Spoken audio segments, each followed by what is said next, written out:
Second. At several city agencies. This includes the Department of Information Technology and Telecommunications, the Department of Transportation, the Park Department, the Police Department, and the Department of Environmental Protection, among others. Through our work, we've become well aware of the opportunities and challenges of working with GIS in New York City. These include limited coordination among city agencies, the absence of a GIS leader and a strategic plan to guide the city's GIS effort, and missed opportunities to share good practices across agencies. We don't know when the next superstorm or emergency will hit, but we know that it will happen and that we need to be ready. We have a unique opportunity this year to strengthen GIS capacity in New York City to better respond to emergencies, use our resources more efficiently, and improve the day-to-day services to citizens. For all these reasons, I urge you to support the amendment to Chapter 48 of the City Chapter. Thank you very much. Thank you, Ms. Machado. Brian Morgan? Yes. Good evening. My topic is the same as Dr. Machado's, but I had a little different take on it. My name is Brian Morgan, and I'm a GIS professional and user of GIS in higher education. I work for the City University of New York at Lehman College as the senior college lab technician in my department, and my job is primarily within the GIS program.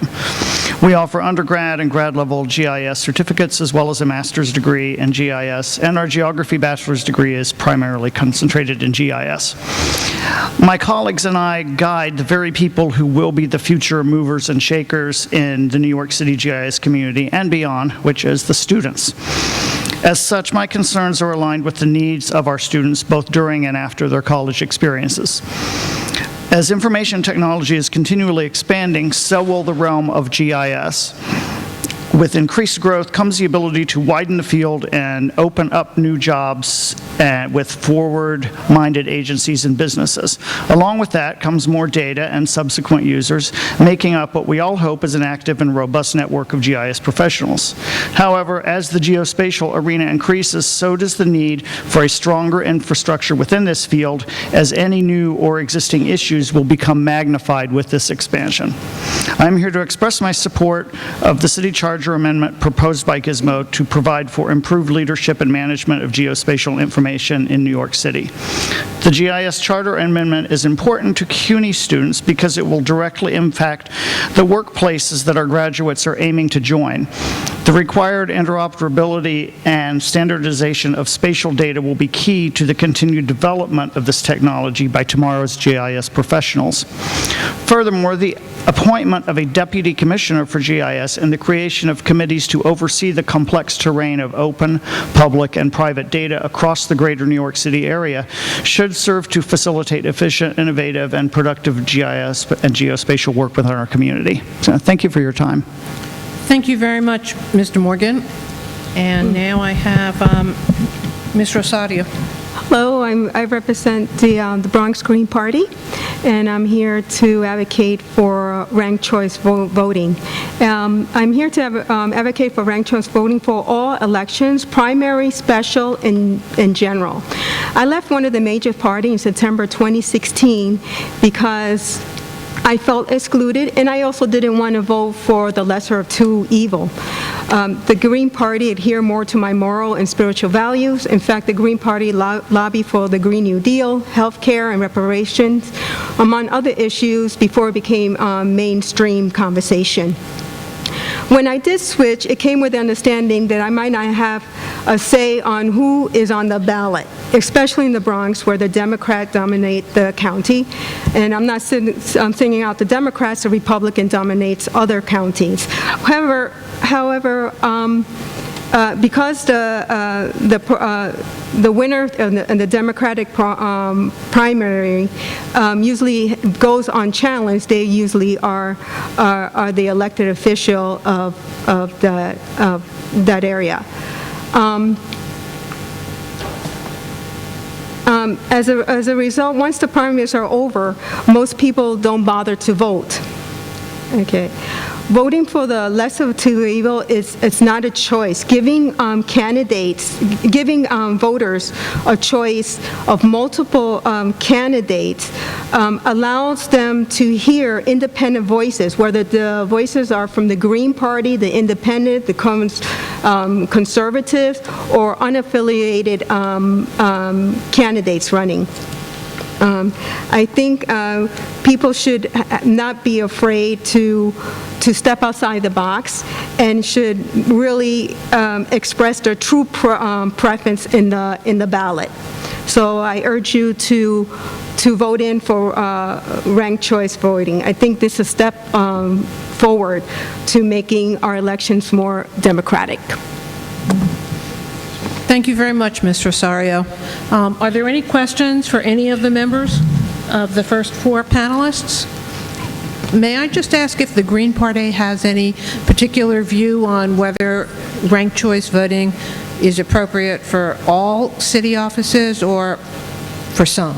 I think for all city offices. We actually have ranked choice voting when we elect our candidates within the party. Okay, thank you very much. Are there anyone else? Thank you very much. Thank you very much. The next panelists are Andrew Cohen, John Reynolds, Frank Morano, and Maggie Clark.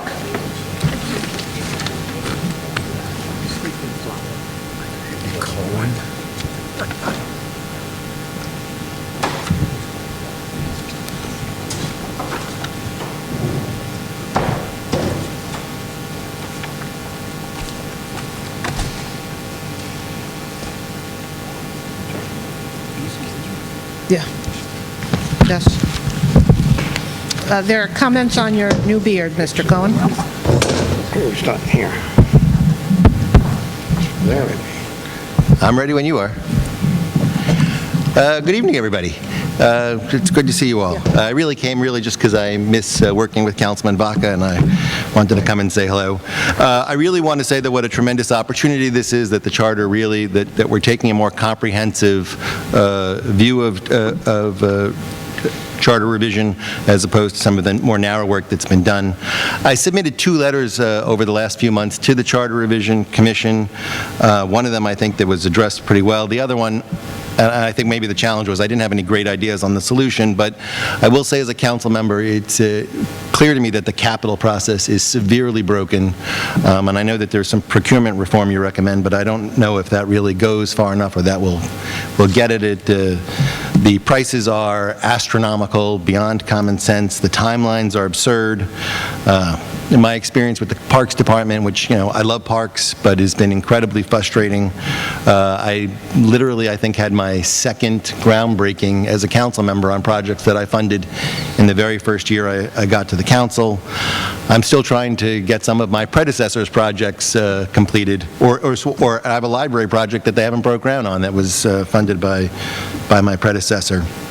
And I also just like to give this example of, in terms of contract review for a capital project, you have the agency lawyer, say the Parks Department lawyer, the law department, Mox, and the controller, who all work for the city. In theory, all have the same client reviewing a contract. That adds many, a long delay in terms of getting these projects approved and moving. I do think that School Construction Authority has a pretty good record of getting work done, and so that may be a source of some, as a model maybe for capital reform. The other letter I wrote was regarding election reform, and I do think that particularly around special elections, I think that also that you guys did a good job in addressing that. There needs to be some flexibility in terms of calling the specials and having them coincide with either primary day or election day. I think that the new change in primary day has sort of made that more feasible. I will say that as a council member, and this was not in the report, but I find anecdotally that the council members or elected officials in general have a lot of difficulty dealing with the campaign finance board. I know the public really appreciates it, but I do think that there needs to be a reform in the CFB that would separate their ability to levy fines, and they're really the judge, jury, and executioner currently in the current model. And I know there's been some reform to get people to be able to access oath, but I don't think that goes far enough. And it should not be an adversarial system when candidates deal with the CFB, and it is. I find that, and again, while the public loves it, people who actually deal with it find it very, very difficult to deal with. My testimony on ranked voting is I'm very concerned about ranked voting vis-a-vis at least the local races. I could see perhaps citywide. I'm concerned as someone who ran on a local level that it could just lead to sort of mischief in a way that might not achieve the goals that we wanted to achieve, and you might have to run a more sophisticated campaign than people are capable of running now in order to have these strategic alliances. I think it adds a level of complexity that I wonder if that would really get to the goal that we're trying to achieve. I'll keep going fast. Budget transparency, particularly, and you deal with this also, the units of appropriation. It's very frustrating at the council. And you do make some recommendations on CCRB. I think that the public has very little confidence in CCRB, and it's just in need of, I think, total reform. I think everybody wants to have accountable police, including the police, and the system we have now, I think, is not good. I'll say this. I think that the term limits needs to be looked at. It's as a council member, I can tell you, I think the regime makes no sense. I would not be here except for term limits.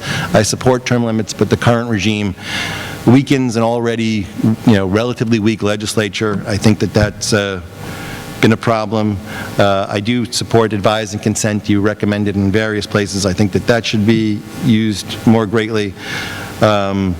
And I will just say, one of the frustrations with COIB, I think that there needs to be clearer definition around elected officials. I find it difficult as an elected official, as someone who innately engages in politics, to comply with the same rules who are people who are appointed or people who are actually get their job on merit. Like, it's a challenge, those rules, that they could be looked at. It would be nice if there were easier alternate means for initiating ULURP, and I also think that your recommendations on rainy day fund are important. So thank you. Thank you very much, Council Member. Mr. Reynolds. Yes, good evening. We're going to do it at the end of the panels. Good evening, members of the Charter Commission, audience, participants, and all. My name, as I said, is John Reynolds. I'm a lifelong resident of New York City, 68-year resident of the Bronx. And I'm gratified to be speaking after my council member, Andrew Cohen. I'm here to speak in favor of RCV, ranked choice voting. I'm sorry I have to disagree with the council member. I believe RCV should be implemented in all New York's, actually in all elections, but certainly for the purposes of the charter revision, in all New York City elections. I became a politically active voter, I guess, when I first voted in the late 60s. I actually was a Democrat then. I'm not a member of any party at the moment. This is not a partisan issue, in my opinion. When I became a Democrat, I was actually a member of the same club as Councilmember Cohen is. And my earliest recollections of elections were that we had ranked choice voting in the Democratic Party then. Actually, I recall, even though it was before I was born, being told that we had proportional representation in the city council in the 30s and 40s. I don't want to be ideological. I mean, I don't think this is an ideological issue. And I think that, this is an issue of small d democracy. My colleague, Deborah Rosario, informed me that John Stuart Mill in the 19th century advocated for ranked choice voting and proportional representation as a 19th century liberal measure. So I would say that Democrats can be for this, Republicans, liberals, conservatives, Greens, libertarians. I don't know who is against it. So the advantages are clear. We will save money for not having to have runoff elections in city races. These cost millions of dollars. It's totally unnecessary. I believe we need this in the general election as well. I can't remember. Forgive me. I know in my lifetime there have been runoffs in the general election in New York City, and we just can eliminate that. So I ask you to consider this. If I'm an IT professional, if I were advising a corporation about corporate governance, I would advocate for this. Maybe corporations already have it, big corporations, because they want to give the minority some seats on the board. Why not? Otherwise, you're going to have a shareholder revolt. So this is good corporate governance. So if New York City were a corporation, I would advise, oh, wait a minute, New York City is a corporation. I would advise for it. I'm in favor of ranked choice voting in all New York City elections. Thank you. Thank you, Mr. Reynolds. You're welcome. Mr. Morano, I think I've seen you. Once or twice. Thank you, Commissioners. Good evening. I want to reiterate my admiration for the incredible job that the staff did in putting together their report, how they were able to piece together hundreds of ideas from so many different ideologies in New Yorkers is a testament to their thoroughness and the really comprehensive job they did in looking at this. And I think the most important aspect of their report is in the introduction, when they say it is important to remember that these recommendations do not in any way bind the Commission, nor do they reflect the official position of the Commission. It becomes so tempting when you put the amount of work into something that the staff has here to defer to their recommendations. And I want to remind you that you were all appointed for a reason. Like Harry Truman, the buck stops with you. You were appointed for your unique experience, your unique intellect, your unique perspective on the world, and ultimately it's going to be your records that the public remembers. And there's one issue where I differ significantly from what the staff recommends, and that's the issue of democracy vouchers. And I know that's come up repeatedly, but before I get to why I think the staff is flawed in their analysis of the issue, let me briefly go into a little bit of the history of campaign finance in this city. We all remember the city for sale scandal. We all remember the corruption of the 1980s. A lot of us have seen the picture City Hall. And the sad thing about that era was essentially a lot of legalized, very large campaign contributions. And essentially in this city, we had a system of legalized bribery. Not surprisingly, the city council, in part with council member Albanese at the time, acted to enact the Campaign Finance Act to reform this. Now, what they did was they instituted a one-to-one match. Now, a lot of people would say a one-to-one's not going to do very much good, sort of insufficient. Then they went to 4-to-1, which became very costly. So costly that at a time when New Yorkers were being asked to spend 18.5% more on their property taxes, and at a time where we were told the city was so broke we had to turn off the lights on the Brooklyn Bridge, even with that, we were still giving politicians millions of dollars, even if they didn't have an opponent. So then, that wasn't good enough. We went to a 6-to-1 system, which we saw with the indictment and the arrest of people like Malcolm Smith and Dan Halloran and numerous others, became a magnet for corruption. That wasn't good enough. So now we've advanced to an 8-to-1 match, which has created a cottage industry for lawyers, political consultants, accountants, and people that know how to game the system. So we still have legalized bribery. We still have a system that's insufficient. We have a system that's more costly than ever and serves to enrich essentially a gang of political insiders. So who are we helping with our current political system? And then you all know the Democracy Vouchers program better than me, I'm sure in part because Sal has repeatedly advocated for it. But let me finish with why the staff says they're not going to go along with it. They say it doesn't go along with the focus areas that you voted on and that you established. What they said is that the city generally can, without a referendum, enact local laws relating to campaign finance, and they point to areas they have.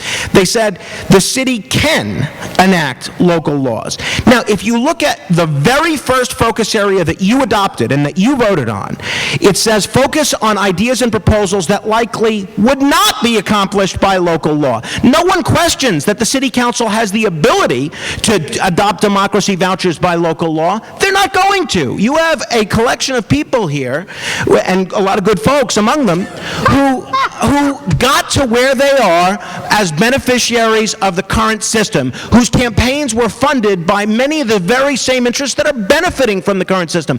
They're never going to adopt it. So please, don't go along with what the staff recommends. Put it on the ballot and let these people vote. Thank you, Frank. Maggie Clark.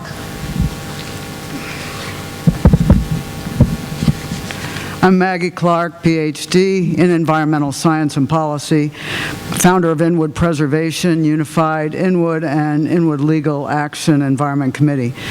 Rezonings are straining the very limited air and water resources that we have. We can't continue to pack more and more people into the limited land area that is New York City.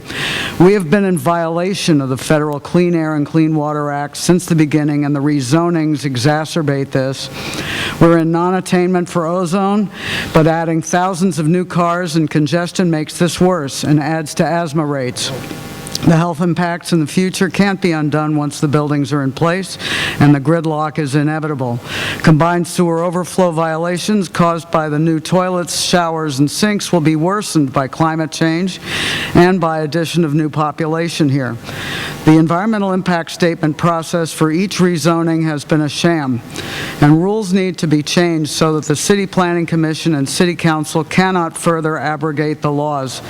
Here are 5 of the main issues. 1, each of the city rezonings contravene federal law, Clean Air and Clean Water Act, and the City Planning Commission, City Council keep ignoring this and approving them. Rezoning adds many high-rise buildings to low-rise neighborhoods, adding congestion, more ozone to the air that's already out of attainment, more sewage to the waters already out of compliance. These are illegal, and the charter should disallow this from happening and should undo such rezonings that have already happened. There are legally mandated limits to growth. 2, cumulative impacts of the multiple rezonings across the city are not calculated, yet the city continues to rezone. EPA requires that environmental impact statements review for cumulative impact. The city's EISs never do. All the rezonings never do. This is illegal. 3, there is a lack of urgency of alarming information contained in EISs. There's no law or charter provision that prevents the disabling of a community by a city action like a rezoning, and apparently nothing can be done to undo such an action. In Inwood, where I'm from, at all 45 intersections studied, some of them near the hospital, there's up to 10 minutes of delay predicted. Most of the intersections become grade letter F, where grade letter E is full capacity. And that equals gridlock for the neighborhood. This can cause deadly delays in fire and ambulance services. In other neighborhoods, rezonings without needed infrastructure, schools, and other public works is done routinely.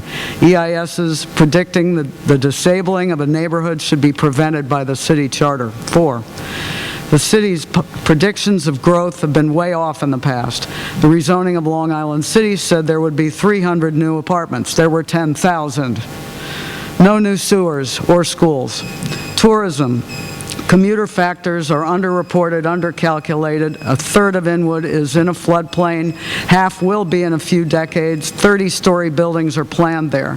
Can the city charter protect New Yorkers from bad planning that endangers life and health? And the 5th, citizen proposals and alternative plans, such as the one I wrote for Inwood, need to receive full consideration by the City Council, City Planning Commission, agencies, borough presidents, community boards, and anybody else involved with ULURP and SEEKR.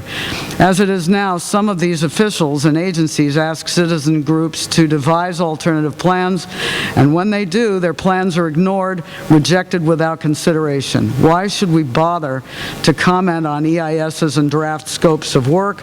Why bother to participate in the pointless meetings, drawing circles on maps in a charade for the city's developers? Unified Inwood's and Community Board 12's comments were rejected. Uptown United's alternative community community plan was totally ignored. None of these illegalities should be allowed in the city charter, by the city charter, and we hope the commission will recommend changes to the charter to correct this. We would be happy to share with you the Uptown United Plan, our hundreds of pages of comments on the DEIS and draft scope of work for Inwood, and answer any questions. Thank you very much, Ms. Clark. I'm going to take 1 minute and recognize that we have been joined by 3 of our members, Reverend Miller, Ed Cordero, and Jimmy Vaca, and ask if you would like to vote on the minutes from the session last Thursday. Yes, I vote aye. Reverend Miller? I voted aye before. Okay. Thank you very much. Are there questions for these panelists? Mr. Vaca? I'm sorry, is it on? Yeah, I think so. First, Councilman Cohen, it's great to be back with you, my colleague and my friend. To our final witness, Miss, I'm sorry, would you Clark. Dr. Clark, Ms. yes. Clark? I was interested in some of the things you talked about because many neighborhoods share your frustration with ULURP and the fact that community engagement is not what it should be. Now, one thing I've mentioned that I've spoken about that I've submitted to the commission is that where there is a ULURP item, any commissioner would have a right to hold up that item for 30 days if he felt that there was not adequate community engagement. And I wanted your view on that. Do you think that would be helpful to you? Should a commissioner feel that way, that that would be a place a neighborhood or a community could go to? Well, it all depends on the council member, and not all of them. No, not a council member. This would be a member of the City Planning Commission. Sorry, okay. Could hold it up if a community board or a group felt that there was not adequate community engagement before the item was certified. Surely that would be helpful. You know, but the part of the problem is ingrown. We have the mayor controls the city planning commission, so that's one person, and one person controls the council member of the local district. And if that council member, for whatever reason, which may or may not be supported by the data, he doesn't read this stuff, our guy. Well, the Planning Commission really, by virtue of its current setup, the chairperson of the commission is the most powerful person. And one thing that I've mentioned and that we proposed is that the chairperson of the commission be elected by the commission, not necessarily appointed by the mayor. Wow. We had expert panels from the City Planning Commission, and the experts felt that all was working well the way it is now. I do not agree. I think the Planning Commission is a rubber stamp, and they've been a rubber stamp for many, many years. You mentioned about environmental impact statements, EISs. Correct. All right, so in neighborhoods throughout the city, they're witnessing overdevelopment. They are witnessing buildings going up that are not constructed in context with the surrounding communities. Correct. Overdevelopment. So one thing I've mentioned is that these communities now, they are told by the buildings department, oh, it can go up as a matter of right. The community board, no one has anything to say about it. It just can go up.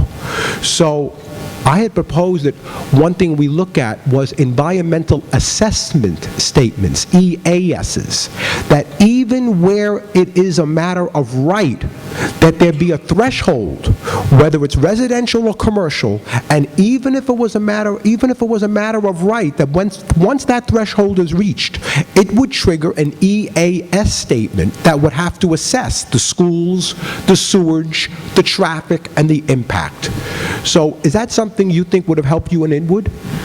Well, there was actually an environmental impact statement, which is even more Even better, information, but that's what and that you was learned. totally ignored by everybody. The problem was, I have to be honest about the EISs. I think many times the EISs are copy and paste. Yes, they are. They are copy and paste. I was part of the group that was meeting for a whole year with the borough president and RPA, 2 years Regional ago plan. that engendered this commission, and we were talking about that, and a lot of what we talked about a year ago didn't make it into what I'm seeing here, and I'm kind of disappointed. Unfortunately, I think that bureaucracies, what they do sometimes is that they take from one proposal to another proposal and they copy and paste many, many sections. sections so that those sections are not particular to the development that's proposed. That's exactly what happens. There's a lot of flaws, and I hope that you will decide as commissioners that you really need to delve more into the seeker process, the city environmental quality review process, because that's not one of your focus areas as your staff determined. And it's broken very badly. You're contravening federal law. This is the only opportunity we're going to have to fix the system in this way, to allow the environmental laws to not be broken. Thank you. Okay, thank you. Thank you. Are there any other questions? Sal? Mr. Morano, thank you for your testimony. You know how passionate I am about democracy You gotta move the vouchers. microphone closer. Can you hear me? Yes. All right. I wanted to thank you for your testimony. You know how passionate I am about democracy vouchers, and in your testimony, you pointed out that it is catching on now, not only in Austin and Albuquerque, but also Senator Gillibrand proposed it on a national level this weekend, a major release, which I think says a lot about the kind of democracy that will promote. And I think Councilmember Cohen made some pretty good points about the CFB, which is you drown in bureaucracy. It is no. I don't think anyone who hasn't run for office can appreciate what you go through to deal with the Campaign Finance Board. It's accusatory. It's adversarial.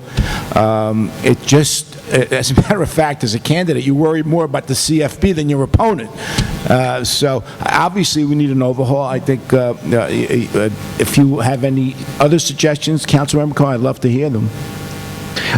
I'll just add, in terms of Senator Gillibrand's presidential candidacy, I think it says a lot that someone from right here in New York that's seen, albeit not New York City, that's seen firsthand how broken the federal campaign finance system is and what we do here in New York City is actually proposing this on a national level. Think of what that looks like if we have a New Yorker running for president, and yet we're not even going to take the opportunity in New York City to do what she's proposing. Not that everything she's proposing is great, but my broader issue is how the staff said they were dismissing it. Under the category of under proposals, your criteria that you adopted, they completely either misrepresent or misunderstand. And that's why I don't think you should go lockstep in totally deferring to the staff and all their recommendations. Count that I certainly won't go in lockstep, but I think, look, this is, let's talk real politics here. I mean,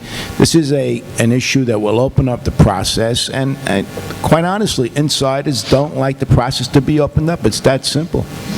Thank you. Can I just I'll tell a brief anecdote. I have a colleague who was at the final stage with the Campaign Finance Board, and I ultimately voted for this legislation where that the rule is now that the counsel to the Campaign Finance Board cannot participate in the final deliberations. And I thought to myself when I saw this bill, that doesn't make any sense. The board members, you need your counsel, everybody needs their counsel.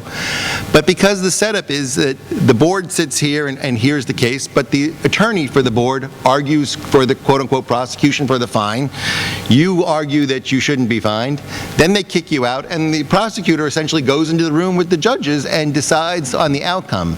So, I mean, we changed that at the city council, but I think it just points to a broader problem with how ultimately the CFB resolves the case. It should not be an adversarial system, like you said, and I do think that I hope that if you don't take that up, I hope we take it up. It's a nightmare. Yes.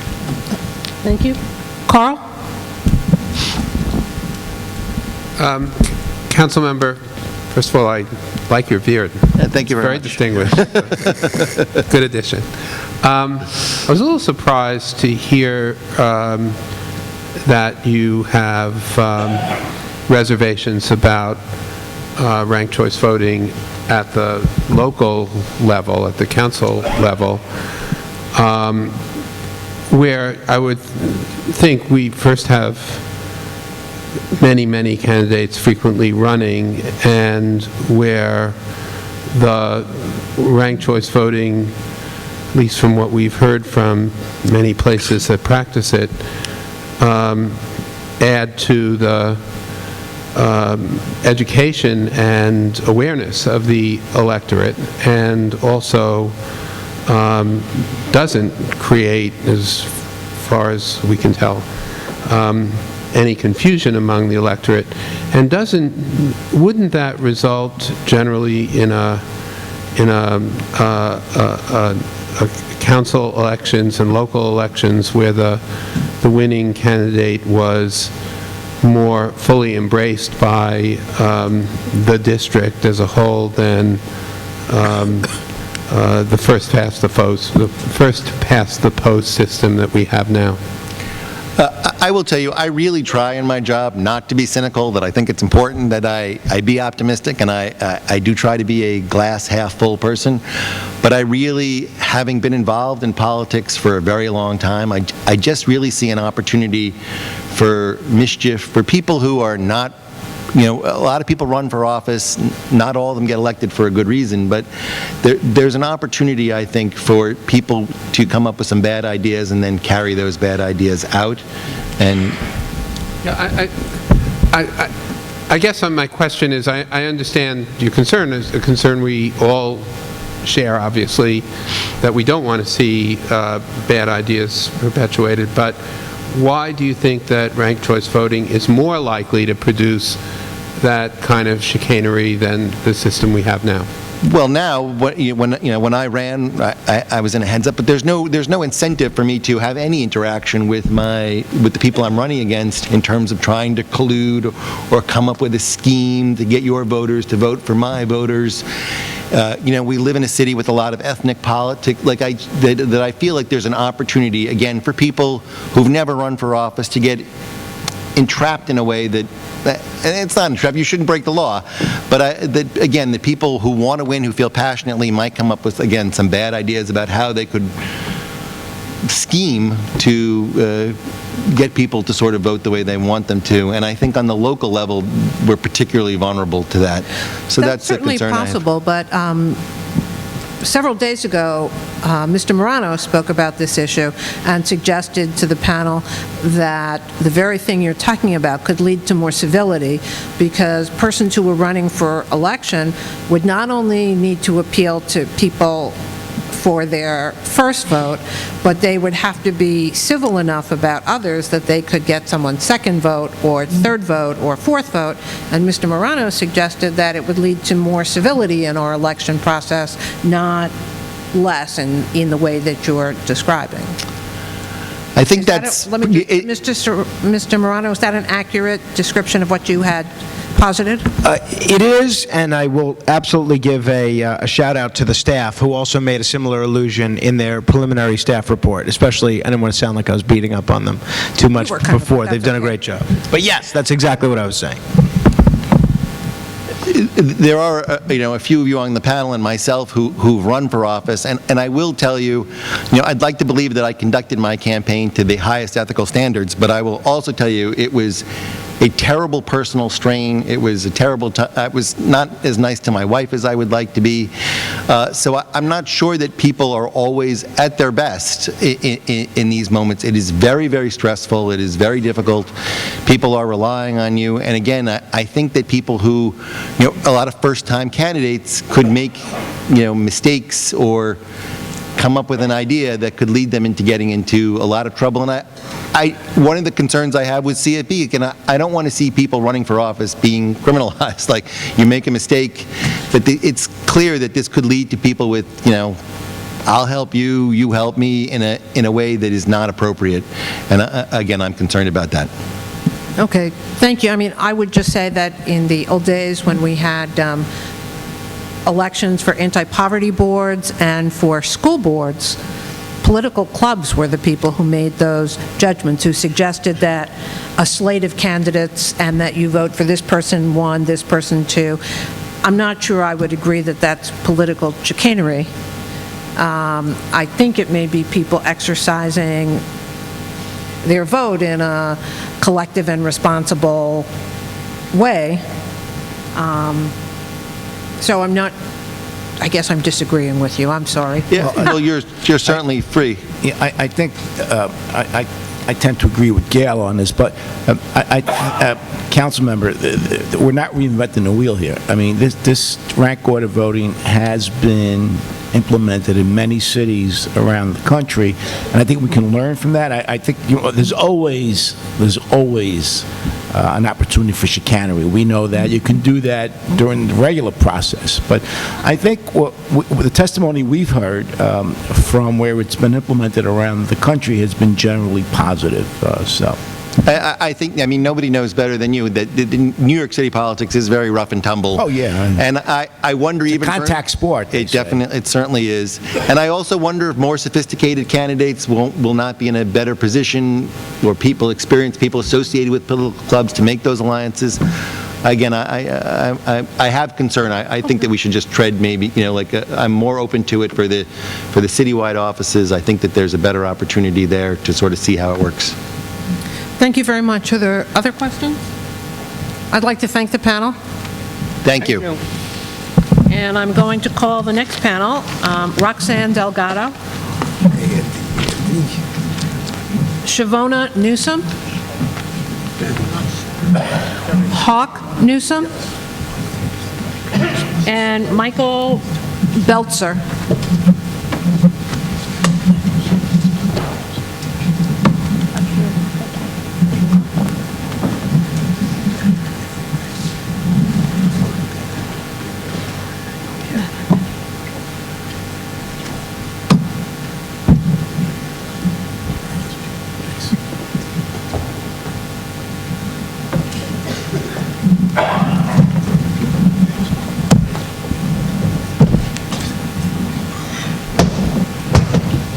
Ms. Delgado? Thank you, Commission. I'd like to first start with my, I have a table that I took from your report regarding the drop-offs from the primary and the runoff primary. From the 2013 public advocate, we had turnout drop-off of 60%. The 2009 comptroller, and public advocate had drop-off of 35% and 36%. I'd like to argue with you that the reason there was not actually such a large drop-off, it's the fact that if you just include the top two candidates, for example, the 2009 comptroller race, the runoff drop-off actually is only 5%. I believe that because if I include only the top two candidates that made it to the runoff, their turnout for those two candidates in the primary versus the runoff is basically 5% drop-off. Because I believe the people who didn't get their candidates to make it to the top two didn't come out to vote because their candidate was not on the ballot on the runoff. That's my argument. The same case with the 2009 public advocate. The drop-off, if I just include the top two candidates, in this case with de Blasio and Mark Green, is actually 1%. Again, it's only the top two candidates who in the primary versus them in the runoff. It doesn't include those who didn't make it to the top two. So my argument again is those whose candidate didn't make it to the top two or to the runoff didn't come out to vote because their candidate was not in the race any longer. Regarding the 2013 public advocate, there is a big drop-off in 45%, but my argument is because it was only the public advocate race as opposed to the comptroller, and I think most people really don't care much for the PA's race. They stay home for that. So my argument is that runoff part, again, demonstrates that people don't care much about public advocate race, and actually the drop-off, if we just include the top two contenders who made it to primary to runoff, is actually much less than comparing apples and oranges when you include the total lineup in the primary versus the two contenders in the runoff. That's my argument, if you can. Regarding turnout, for the most recent race, which was the 2019 special election for PA race, the turnout was 9%. And that's my argument. Ranked choice voting doesn't cure lower voter turnout, and it won't change the fact that barely 9% of registered voters and less than those of eligible voters voted for the office of public advocate. Ranked choice voting assumes that people vote for the person they assume will win instead of the person they want to win despite the odds, which I don't agree with that assumption because I vote based on who I like, not who I think will win. Ranked choice voting will put those at low-income areas at a disadvantage, not because low-income people are not intelligent, because in areas such as mine, the voter turnout are lower than the norm, which means candidates often canvass and campaign in pockets of high voter turnout. Many of us in our district won't even meet the candidates. For instance, in last year's senatorial race, the candidate focused more in Riverdale as opposed to my neighborhood, which has a lower turnout than Riverdale. With fusion voting, which often confuses people since they often select the same candidate in several different parties for the same election, for the same elected office, and have to redo their ballots, fusion voting takes up a lot of prime space on our ballot, and the ranked choice voting will increase that ballot space, which only would cause more delays as it did in November of last year. Advocates for ranked choice voting recommend education, yet BOE doesn't even train their poll workers properly. On November 2017, several poll workers didn't inform the voters to flip their ballot to vote on the Constitution Convention. I see no benefits to RCV. It won't address the low voter turnout, and in fact, the candidates who win, whether it's with or without RCV, did not win by a majority of registered voters, since our turnout is less than 25% of registered voters. Instead of masking the low turnout to RCV, let's focus on treating disease, not the symptoms. People have lost faith in our system, and we need to regain the public trust with real reforms. Reforms such as allowing voters to decide if they want to strengthen the public advocate's office or eliminate it. Let the people have control of how our government runs, and maybe perhaps more will come out to vote. Thank you. Thank you very much. Thank you. The next speaker is Ms. Newsom. Good evening. Shavana? Good evening. My name is Shavana Newsom. I'm a Bronx resident and the Director of Operations for Black Lives Matter Greater New York. I stand before you on behalf of all in favor of an elected civilian review board. In the last report filed by New York City Civilian Complaint Review Board, there were 95 complaints filed by Bronx residents for the month of March alone, a total of 281 complaints since January. My beloved borough ranks number 2 for the most complaints filed in the city. Ironically, the location chosen for this very meeting lies in the 52nd Police District. Certainly everyone sitting on this board knows the 52nd Precinct leads in civilian complaints and a history of corruption. While we're meeting here to discuss revisions for a committee that we know lacks any real power, that's padded with the mayor and city council members, and oh, let's not forget the 3 law enforcement members who are sworn to their blue code of silence, that very precinct, the 52nd Precinct, as I am speaking, is holding a forum asking civilians how can they help face the challenges of the community. Here's the answer: stop corruption. Stop police brutality and admit that we all, no matter black, white, brown, or blue, we should all be held accountable for our actions. An elected civilian review board offers the level of accountability that our city needs. There would be no discrimination. Citizens of the Bronx and other boroughs would elect people like them, community members, mothers and fathers, people living above and below the poverty line. No matter their race or creed, would be elected to protect and ensure real justice for the people of this great city. A committee appointed by the police commissioner, the mayor, and the city council will forever be biased and ineffective. And most frightening, it is untouchable. The ruling of this current board can never be challenged by the very people it's supposed to serve and protect. How can we ask a district attorney with such close ties to the NYPD to ever be unbiased in the prosecution of cops? We need a special prosecutor. We need a board that has the power to investigate, discipline, and order restraining, and subpoenas to cops who have committed crimes. The only way bad cops will ever be held accountable is with an elected civilian review board. Thank you very much, Ms. Newsom. Thank you. Hank Newsom. My name is Hawk, and before the clock starts, I'd like to address a matter of housekeeping. For me to take these shades off would be to show you a sign of respect. I choose to disrespect you because people like James Vaca, who just looked up from his cell phone, have been on their cell phones for 80% of this hearing. You, sir, are guilty as well. You, ma'am, did not listen to the whole first panel, and it's extremely disrespectful to the people of New York City, and I'd appreciate if you showed these people the respect that they're entitled to. My name is Hawk Newsom. I am the chairman of Black Lives Matter Greater New York. 70% of the most violent acts of police brutality in the country have been committed by the NYPD. 70% have been committed by the NYPD. Why? Because it is people like you who are in essence placeholders who do the bidding for this bureaucracy that is New York that are too afraid to do anything about it. It is people like you who point fingers at Donald Trump, but here locally implement his tactics of this delusion of white supremacy. Why is it that our enemy, Donald Trump, passed the First Step Act when Democrats failed? It's because Democrats fail black people consistently with no remorse.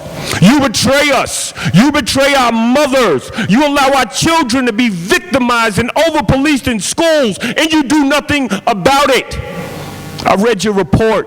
It was insulting. It was a waste of paper and a waste of oxygen for you, those of you who debated it. It does nothing. Right now, activism is taking over the country. The Women's March, Black Lives Matter, started down at Occupy. And guess what? Every piece of what you are and what you represent right now is going down the shitter. Alexandria Ocasio-Cortez should be an indicator to all of you that change is coming. But you sit here in this farce and this hypocrisy, and you listen to us and you act like you care, yet you do nothing about it. This mayor brought his son out with his afro when he was running for election and said, I fear for my son when he walks the streets of New York. But yet and still he did nothing to correct the police. They turned their backs on him and he cowered to them. I have a question. When was the last time any of you saw a police officer who was charged with misconduct say, you know what? There's the report. Guess what? I did it. Get off your phone, brother. Mr. Vaca, please get off your phone. When was the last time you saw a police officer admit wrongdoing before trial? Never. When was the last time you saw Pat Lynch and Ed Mullins come out and say that these officers are wrong? Never! They have all the protection in the world, and we have none. And the reason we have none is because we rely on people like you who don't do shit!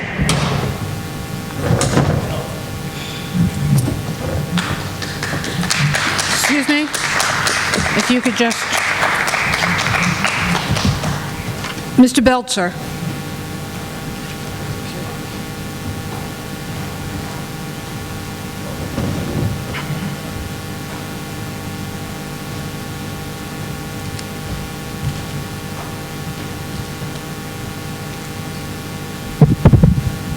Good evening, Commission. I will amplify the words that Mr. Hawk-Newson just said.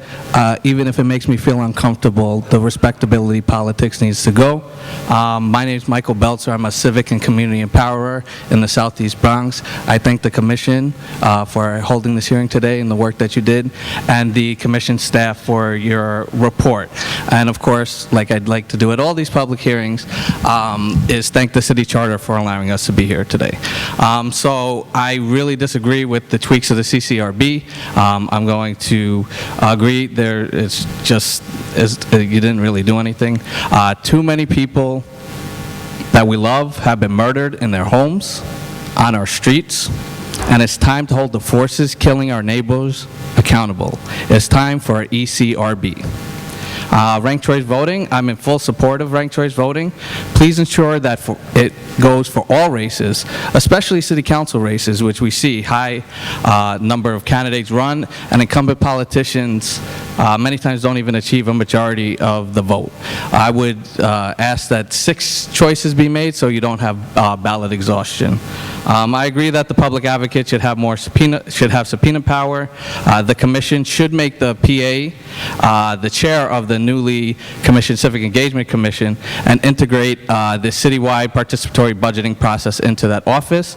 The small changes you all suggested for the BPs, I mean, I don't really know what the purposes of most of them are. A lot of the power is really underutilized that they currently have in the city charter.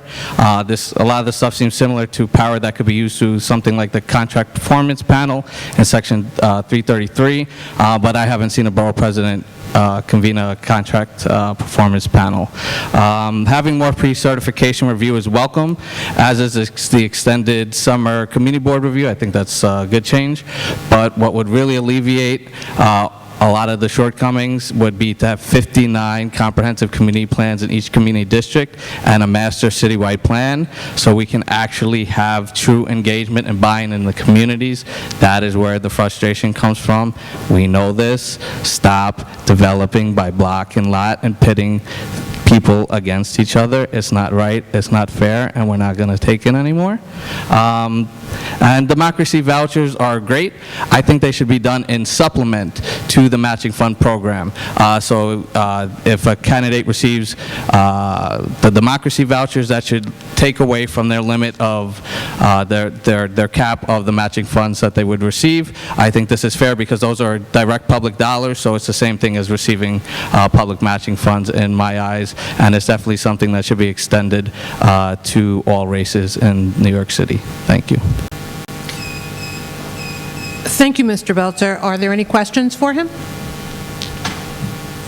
Mr. Karras? Have you made your testimony available to us? I can put this in. I would also like to reiterate all my prior testimony. I did see a lot of the proposals, listed. I did appreciate that. I thought some of them could be further looked into, specifically things like safe streets, the road allocations. I think that was something that could be built in to make sure that if we're trying to address pedestrian fatalities and make our city more walkable, it's something that should be built into the city charter, mandating that when roads and public right-of-ways are receive capital dollars, that they be done for the most vulnerable users first in our city, which are pedestrians and the disabled.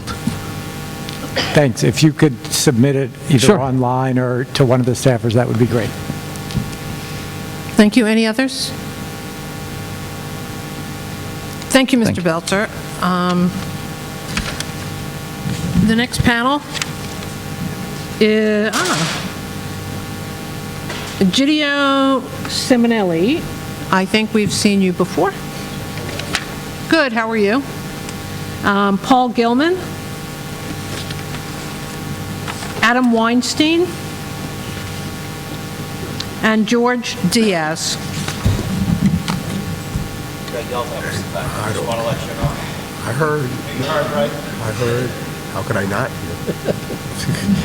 So I'm not going to yell at you. Thank you, Egidio.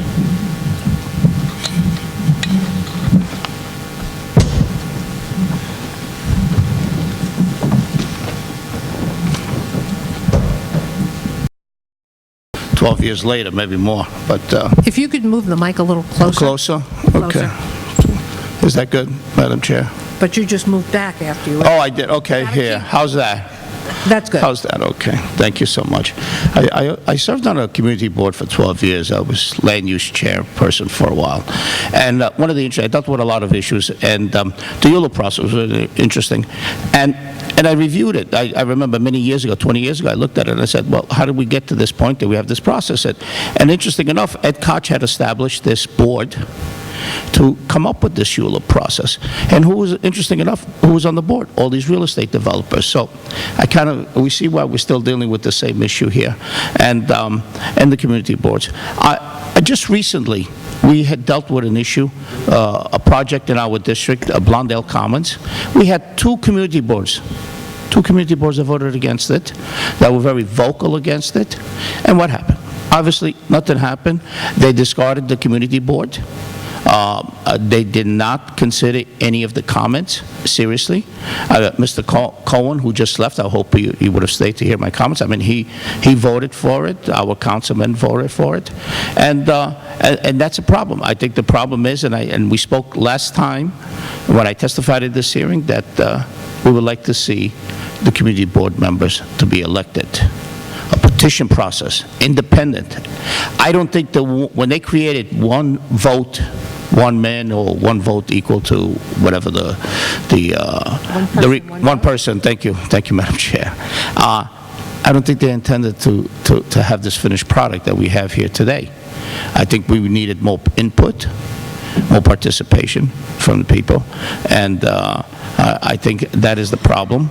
I requested this board last time. I thank you, by the way, for term limits on community boards. I think that's a very good step, and but we need to take another little step, and we need to make these independent as a separate entity, where individuals can kind of, as reference to school board, go out there and gather some support from the community and be elected and be independent and be binding. Their decisions to be binding. I think that we don't have an upper house in New York City. I think the community board is that balance where we lack an upper house. I mean, we have over 8 million people. We have 51 city council people make the decision. Either we have to empower the community boards, we have to make them, quasi other house, lower house, upper house, however you want to describe it. But we do need to empower the community boards, or we need to expand and create a at-large positions for city council, as there was many years ago, at large, where we can have maybe a body of 20 or 15 individuals, which can be the upper house and lower house. Here it's a one-man show. It's the city council. I mean, at this point, the city councils have forgotten that they're legislators, that they also want to be administrators at the same time. So we do we do require more participation, more, and I think that would be an extremely, I like the school boards. I ran many slates during the school board's time. I think it was participation. It was grassroots participation, and I think this is where we should take the community boards to the next level. I think that was the intent, and otherwise, I think we have to go back to the, drawing board. Thank you. Thank you so much, Madam Chair. If you could just stay, Mr. Gilman. Hello, my name is Paul Gilman, and I am a member of the Green Party of New York, Bronx Greens, Bronx Community Greens. I'm here to testify in favor of ranked choice voting. The other issues are important, and I especially want to show my support for Mr. Hawk Newsom. Everything he said is correct. I hope you're paying attention, everybody. Just because he's gone, I don't want you to sleep on me or anyone else here. Anyway, the current system of winner-take-all voting in creating a situation in which only two parties, the ones with the most money, and we know which they are, which the two with the most money has a chance to win, has created a situation in which the majority of elections, most of the people eligible to vote, cynically don't vote. When there are two candidates who are often compromised in some way or are out and out corrupt, and that happens all the time, look at our presidential election, or who simply don't represent the needs and ideologies of their supposed constituents, that is the people in their neighborhoods, people don't bother to vote. It's hard to get excited about an election when the hope is the lesser of two evils. Our democracy suffers from apathy. The corruption often involves communities' disempowerment and sometimes community destruction because we're voting for the lesser of two evils. Down and into a spiral of misery is created. Our whole country is going down the tube because we have only two parties that don't respond to the needs of the people.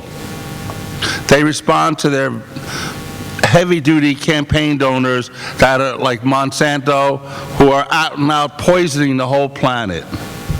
People are now struggling with housing issues. Meanwhile, the lesser of two evils is ignoring the catastrophe of global warming.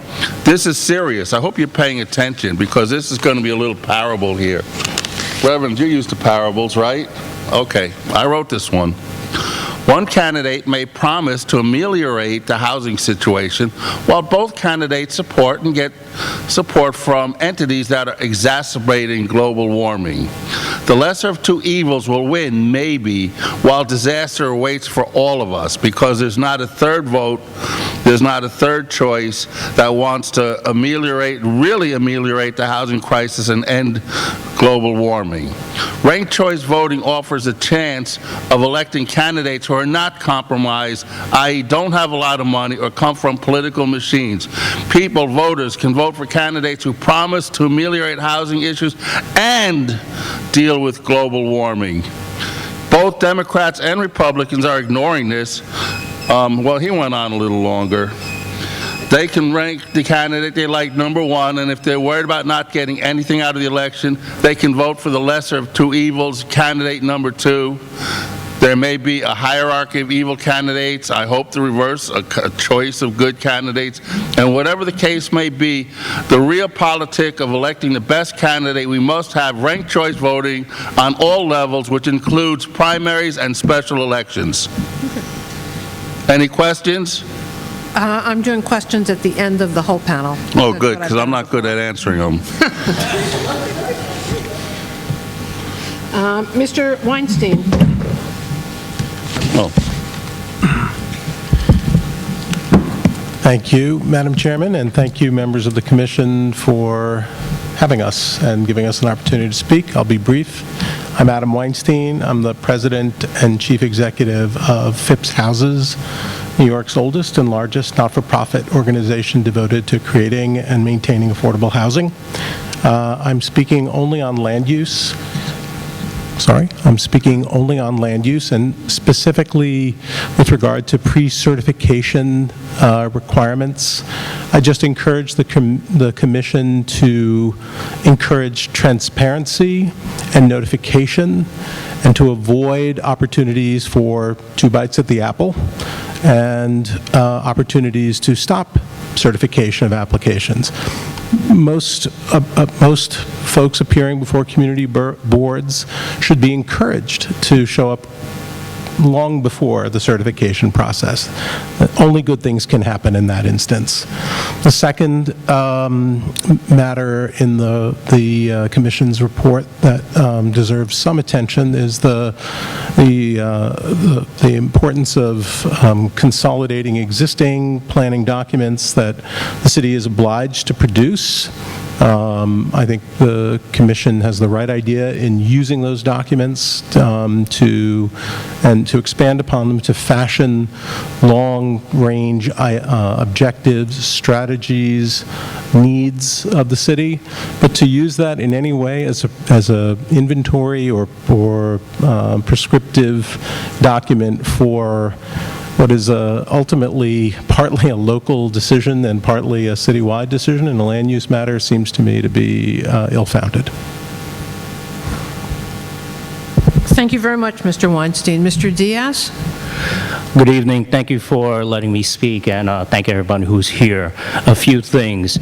As far as the land use, as someone who regularly has attended Community Board 7 meetings, which we're within the boundaries of Community Board 7, we had a change in the zoning a few years back along Webster Avenue that allowed for a significant number of new developments to come up, and a lot of the members of the community and board members have been upset because a lot of these property owners were putting houses that have some form of transitional housing, and a lot of them were upset because they felt like they weren't notified about this ahead of time. A lot of this was pretty much it goes through, and the community boards don't really get the say-so that they want.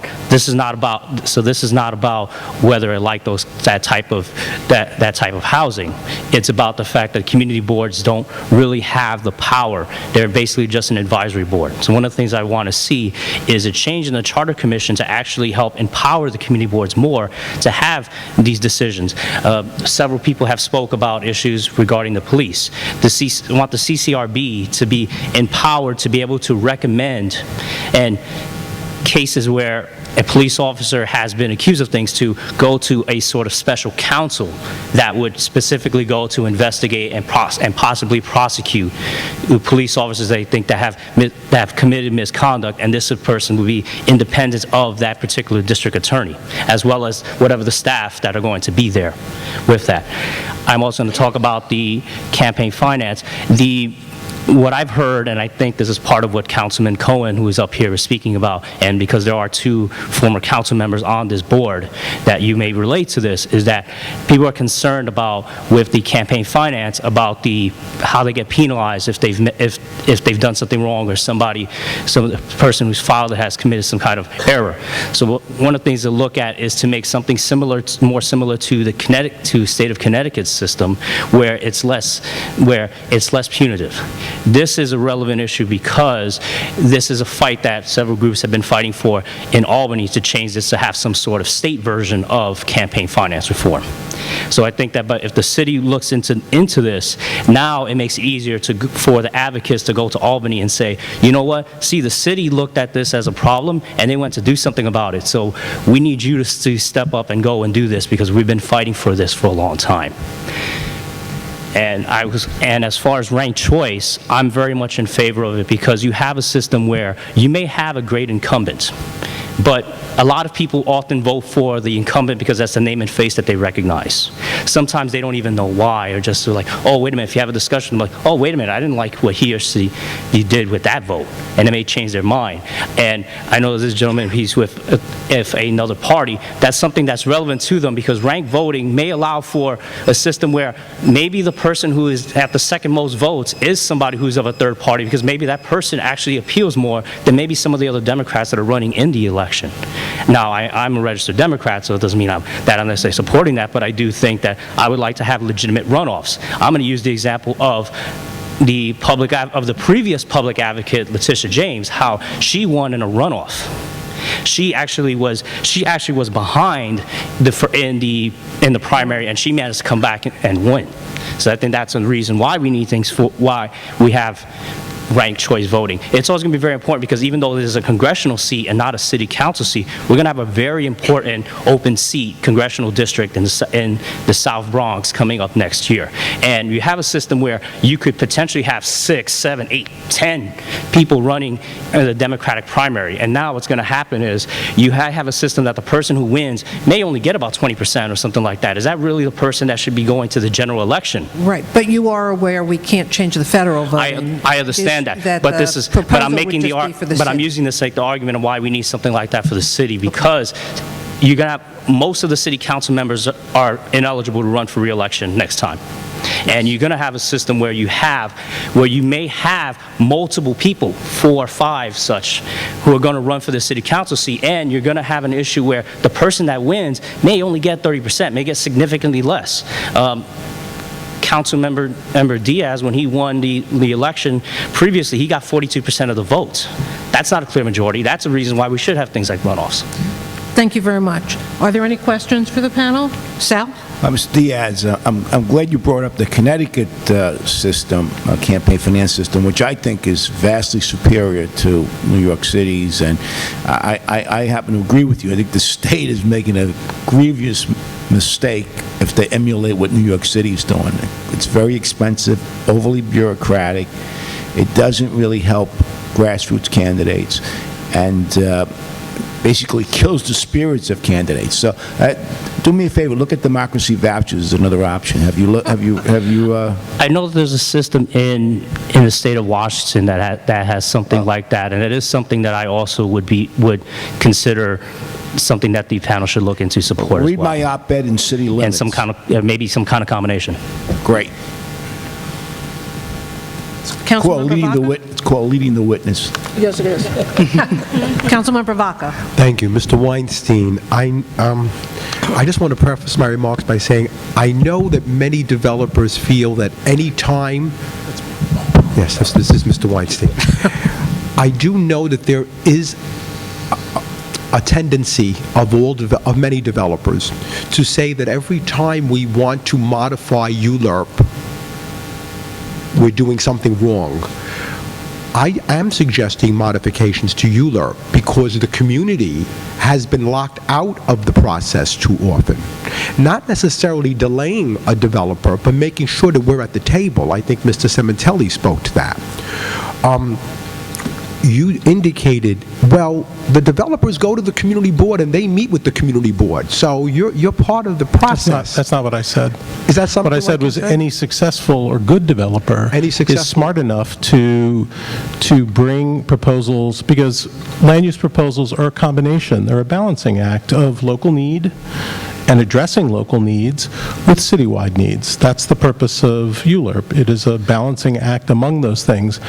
And I was encouraging change, actually, not discouraging change to the process that gives notification, pre-certification notification to community boards, borough presidents, to those with advisory role, because I think that does give the kind of encouragement for folks to engage earlier in the process.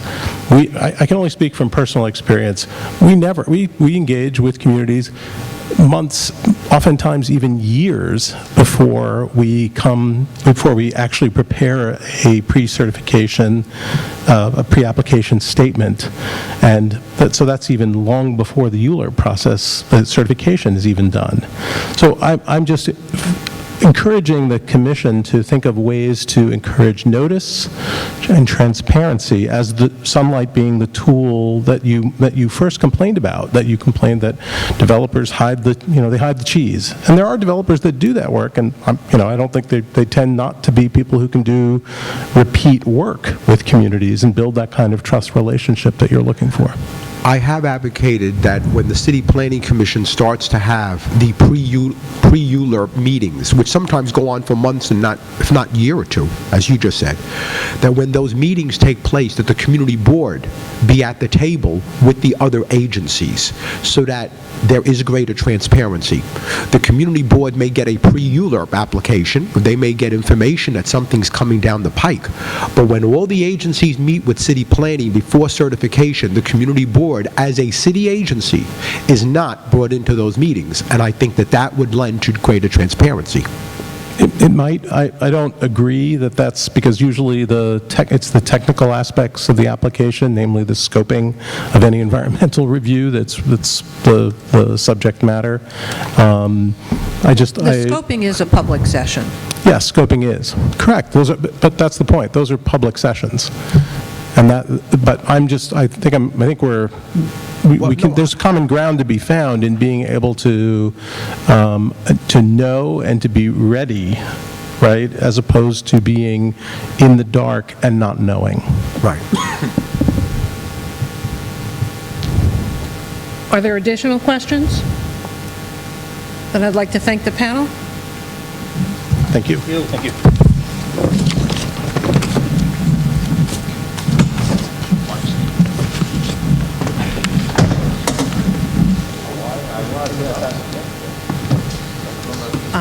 With that, we have gone through all of the people who have signed up to speak. Thank you all for coming. You're welcome to stay and listen. And at this point, we will move to the next item on our agenda, which is discussion.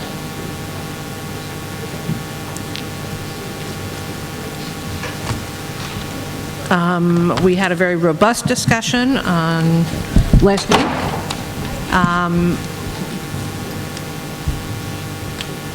Sure.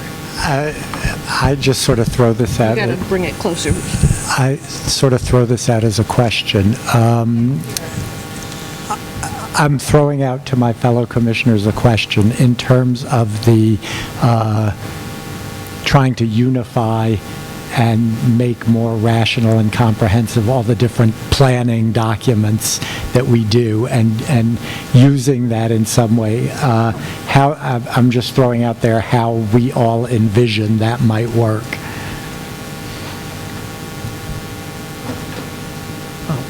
Carl. Oh, Carl's not here. Yeah. Oh, well. Well, I think from the report that the way in which we envision it would work is that they would be sequential. And then one would rely on the work of another one. Each one of them has a both particular area, and many of them have a particular time frame in which they have to be done.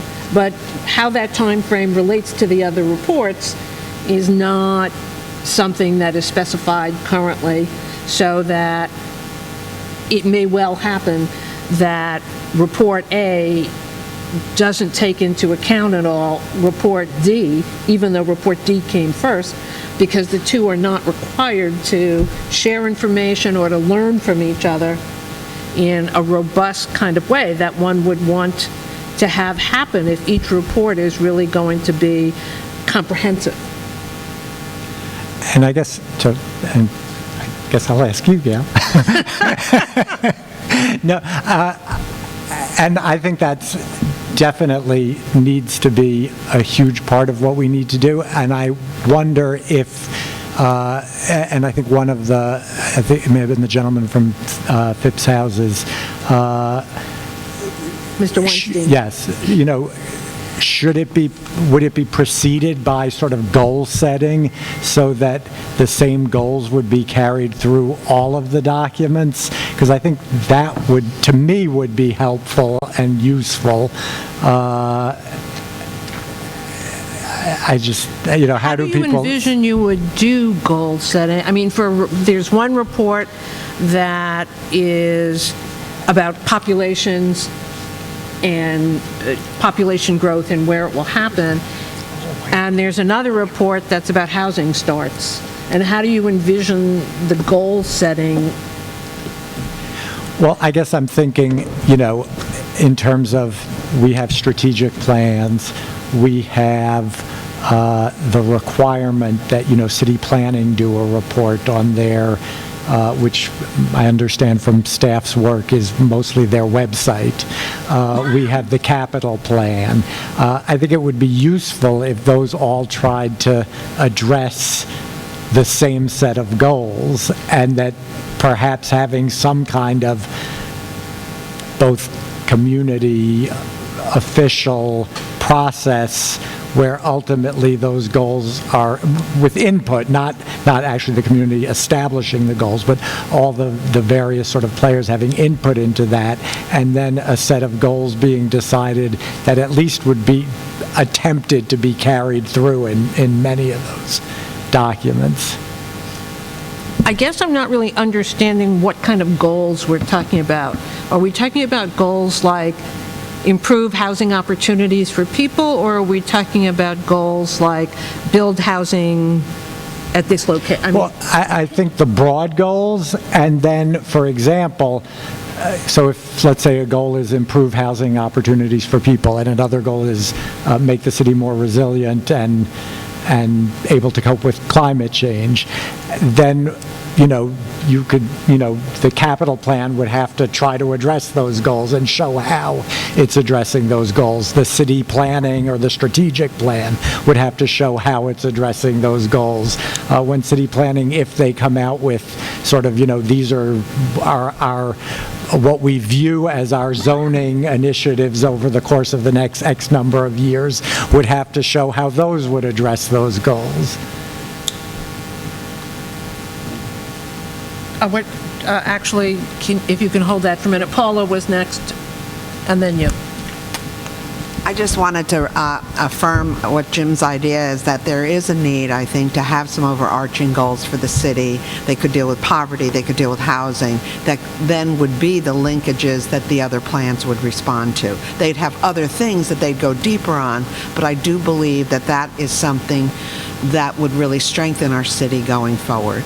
And who would you imagine would be doing that? I think setting those goals. In my opinion, I think it would start with the mayor setting out a vision for the city, but it could be done in conjunction with city council and public advocate and comptroller, that it could be a unified vision for our city that is then addressed with planning documents. Carl? I'm sorry I missed the beginning of this conversation, but, and I just heard Jim's, I think, embrace of the idea of larger goals along the lines of we need to produce more housing for people as major goals. I think the issue that I would see is twofold. One, I do agree that the various plans that the city is required to produce, at the very least, should at least take cognizance of each other. And okay, so I'm sorry to be redundant.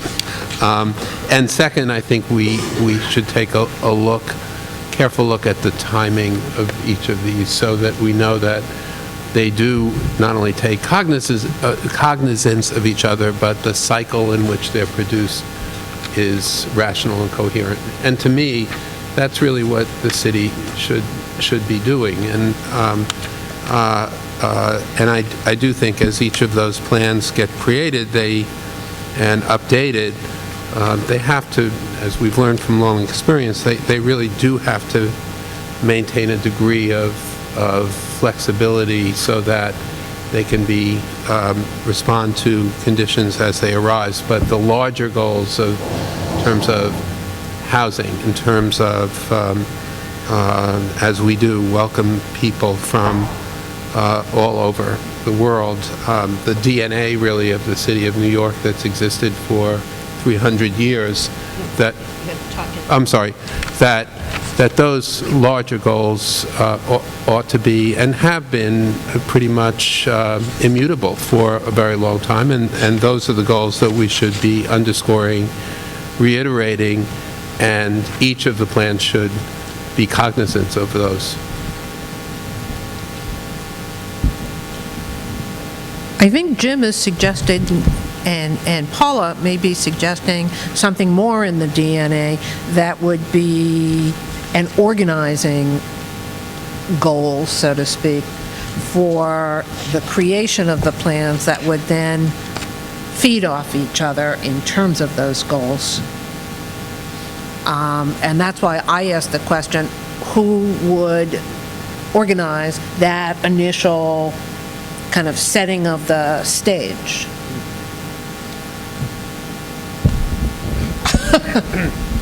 Well, my view is that ultimately really has to start with the mayor. The mayor gets elected based on a platform that most mayors of the city, from my experience over a very long time now, have had very different goals, or different goals that they've emphasized within these all of them, I think, within these very broad categories. But ultimately, if those goals are going to be refined and implemented, they really have to start with the mayor, because that's the chief executive of the city, and that's the person who is charged with the responsibility to articulate the goals by which he or she gets elected.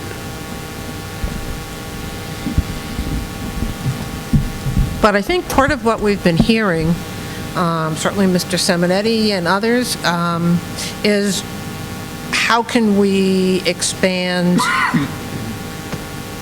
the world of those who are helping to set that? How do we get more people involved in informing the mayor's possible goal setting? How would we envision that happening?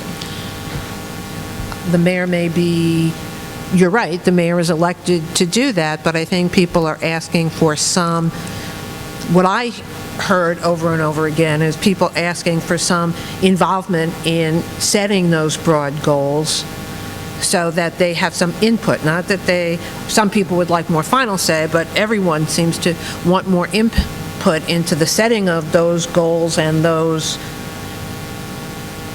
goals, I guess. Jimmy? Yes. One thing, when you talk about that, I can't help but mention the Bronx in particular right now. So the mayor has said that he is going to close Rikers Island, and the mayor has said we're going to have 4 borough jails. But the mayor's office, or the city planning commission, which is an arm of the mayor's office, has determined that all those 4 jails should go into one uniform land use review application. Those 4 sites are specific, but the city council at the end of the day must vote yes on all 4 or no on all 4. And that is something we should not have. When the mayor says there's a citywide need and he proposes sites to address the citywide need, they should be borough-specific and allow the community boards and the borough president to comment on that application based on the site in their borough. This is an instance that I think the charter revisions we are suggesting has to correct. You don't maximize local input, and you don't allow for engagement by doing what we've now done. I think the jails are an example. I'm sure that there are others, but it's the most prominent example that I can cite in so much as the avoidance of local input through a citywide application, even though the sites in the 4 boroughs are specifically chosen. But if the program itself, let's say the closing of Rikers, relies on, in order to close Rikers, you need each one of these so that if one of them is not on board, then none of them can be on board. How would you then deal with that? Then there has to be other sites submitted through a process. There are arguments in favor of one site and against another site. The site in one borough has different variables that are in play as opposed to the site in other boroughs. And I understand that the mayor wants to close, and this is just an example again. Right, but I'm Rikers not the Island. mayor. I understand. The mayor has a citywide objective, but it does not allow for maximum input to say voted up or voted down in total. It does not. In my view. I understand your point, Madam Chair. I understand your point. But that is something that we have to look at. I feel strongly about that. Why couldn't the council amend it? You said they have to vote it up or vote it down. Why couldn't the council? Now, that's that's a legal question. Right now, it's all in can't one. amend it. Right now, it's all in one application. It doesn't matter whether it's one application. You can, if we have one application, you can remove parts of the application. So, are we saying that do you feel that members from the other 4 boroughs will say to the Bronx in deference to you, you don't want that site, we'll vote no? No, I think they can vote yes, but I think They're when it going to comes vote. the... I think the They can likelihood... vote yes. Wait, let me... They can vote yes, but I think when it comes to the council can say, we vote yes on item part A, B, and C, and part D, we vote no. But I do think those sites were all grouped into one application in this case because the likelihood is that will not happen. The feeling was that it will be voted as a package because if one part of the package goes down, then it may go down in other respects. Then other members from other boroughs will say, why is this borough being shown deference? We don't want the jail in our borough either. Well, that's your prerogative. If you have separate borough applications, you can work on site selection. But if you don't, it becomes a whole deck of cards that goes down. Sal? I'm switching. Oh, I thought that was your hand. That is my hand, yeah. Okay. So switching topics. Everything that we do here, and there's an awful lot that's before us, and everything that we talk about flows from how the government is organized. And we're actually dealing with the city's constitution, and I think we have an obligation to the public to allow them to vote on issues that provide confidence in their government. And you know, the issues of governance, I think, are at the core of everything that we discuss here. Democracy, how do we get more people involved in the process? How do we revamp our political system, make it more open? And one of the things I know as a former legislator, and I'm sure Jimmy would support this notion, is that people in public office generally do not vote for reform that impacts them personally. It's just the way it is. It's their mindset. I saw it with term limits in New York City. It had to be done via referendum. That would have never happened with the city council. It's by doing it on their own. Obviously, most of them were opposed to it. As we see around the country, we see it in California, we see it in Seattle, we see it in other places where when it comes to political reform, despite the fact that it can be done, as Commissioner Camillo pointed out, by legislation, those things just will not happen. The chances of political reform that impacts people that are in office just don't happen. So I think that we could take those issues out of the bucket of, well, the city council can do it, so we don't have to address it. I don't think that's reality. I don't think it's practical. I think the issues of redistricting, campaign finance reform, lobbying reform, are areas that we need to address, and let the people vote on it in November, because it's not going to happen. And people are concerned about pay to play. They are concerned about corruption, and we should have the best constitution possible. So my point here is that those issues, even though they could be addressed by local law, will not be, practically speaking, addressed by local law. We have a responsibility to take those on and allow people to debate and discuss it, and actually vote on it in November. Well, I certainly think there has been debate and discussion. Well, the other thing, I talked to a former, I was shocked yesterday, had a conversation with a former elected official, highly respected, and I won't even go into the gender, and the person said to me... Is that relevant? Yeah, it's relevant. Said to me, what is the Charter Revision Commission? I mean, they had no knowledge that it was even taking place. So, I think, that's another issue that we have to address. How do we get, and I know the staff's doing a great job, how do we get more people engaged and letting them know that this is going on, so they can participate in the debate? I was shocked at the conversation yesterday. As I said, this was a very person who's been in office, had no idea that we even had a commission. Just a thought.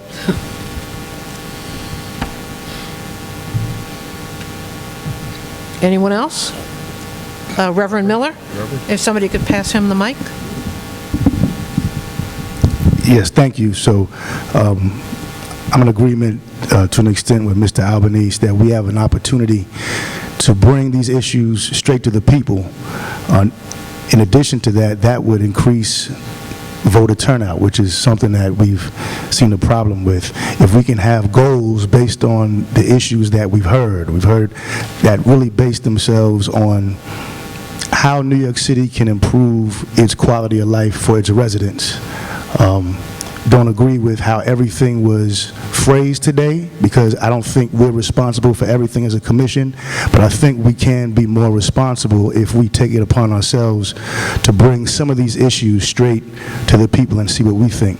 The danger, although I'm not against mayoral vision, but sometimes we've seen in the past where mayors run on issues, and those issues have become their issues to catapult them into further office. So I think there's something we can do to make this process more democratized and bring these issues straight to the people.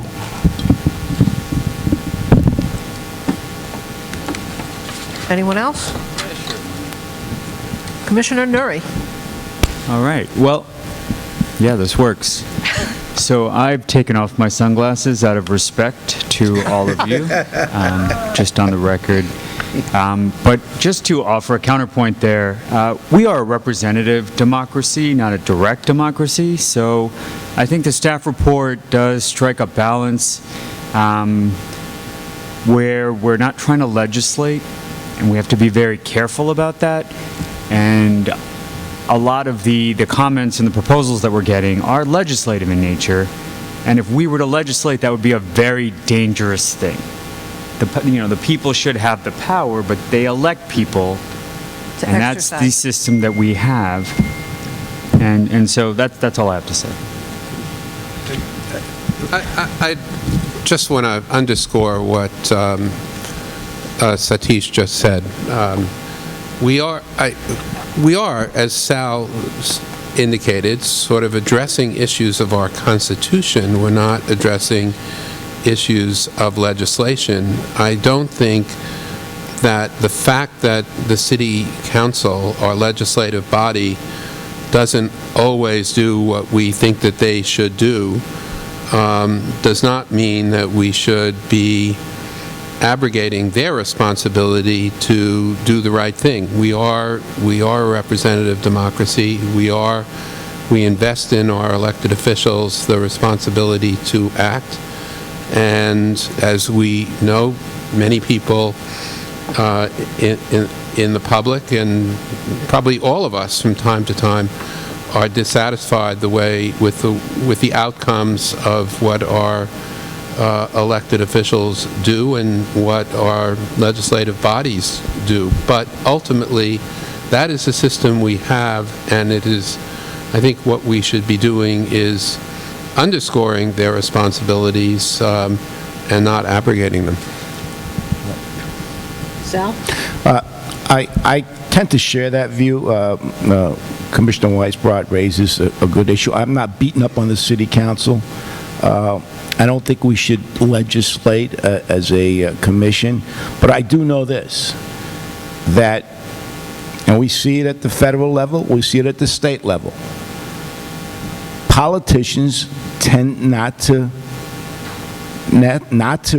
pass political reform. They just don't do it. I mean, we look at the history. That's why there is a referendum in place, and that's the part of the Constitution in California, and we don't have it in New York. But certainly, the reason why people go to a referendum route when it comes to political reform is that the POLs, it's just their nature. Most of them, 99%, want to stay in office forever. I mean, it's the bottom line. And they will not, and I repeat, do anything that will change that equation. But isn't that why we're looking at ways to democratize the process, to allow more candidates who might represent more fully the constituents who elect them?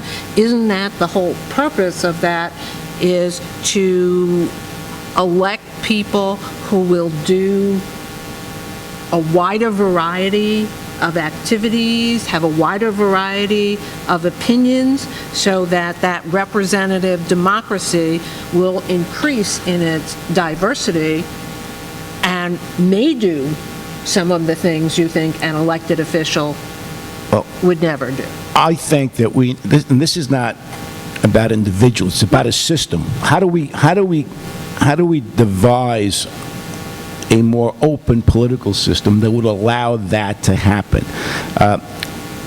We just don't have that now. We have, I mean, incumbents have tremendous influence. Money's a powerful force. I mean, most Americans know that the system is broken. Most New Yorkers know that the system is broken. I think our responsibility is to develop a more open system, one that minimizes conflicts of interest, one that allows for more participation. And one of the things I talk about a lot when I talk about democracy vouchers is that we'll allow people of lesser means to be real players in our political process. I'm not talking about overhauling the city council or what have you. What I'm saying is, and I look at it from a systemic perspective, it's like I compare our political system to a corporation that's bankrupt. It's got to be reorganized. And I think what a charter can do is reorganize our government so we can have a better democracy. I mean, we can nibble around the edges and around the margins, tinkle around the margins, but unless we do some real, I mean, the ranked choice voting, I think, is a big issue. I think that will help. But unless we eliminate the influence of money, I mean, you can't go a day in this city without reading a story about pay-to-play corruption. And there's a way to minimize it or eliminate it. There is a system in place that there's a vehicle to do it. And people want it. And I think our responsibility is not to take over the legislative responsibility, but to develop a system which unfortunately doesn't happen through our elected officials, that will make them more effective. It will make the democracy more open, and will allow for more participation. We can't have a political system where 13% of the people turn out to vote because they don't they don't believe that they matter. I mean, and I think we've got to do everything possible. Do you think that term limits has really led to more participation? Has term limits changed the participation? Has it changed who runs for office? I'm just curious about I think overall it's been a positive thing. I think look, my biggest concern has always been the influence of big money on our which is eroding our democracy. Term limits is, I think, a good thing. I would have loved to see 12 years instead of 8 if I had my druthers. But I think overall it's good because I've seen... And we have 12 years and the public moved it back to... Well, the public, and you got to yield to the public. Got to yield to the public. But I think term limits is a good thing. I think that it opened up the process a lot. There's a lot more. I mean, when I got to the city council in 1982, there were people that were there for 30 years. I mean, yeah, but how much did the job pay then? Also, it was clearly a part-time job and other things. You had the Board of Estimate. I understand that, but I do think that it's brought new blood into the system. I think there are a lot of very good city council members there. I think it enhanced minority participation on the council. There are fewer minorities and a lot fewer women. There's a lot more. There are a lot fewer women now than ever before. Well, that's another issue. I mean, but there are a lot more. There are a lot more people of color on the council than when I got there years ago. I mean, so that's been an improvement. And there were a lot of, my belief is that people should go into government, spend some time in government as elected officials, then go back to their jobs. I mean, maybe it's kind of Washingtonian, people spent Jefferson, Washington. Those guys all believe that you spent some time in government and then you go back to your regular job, whether you were a teacher, whatever you were a reverend.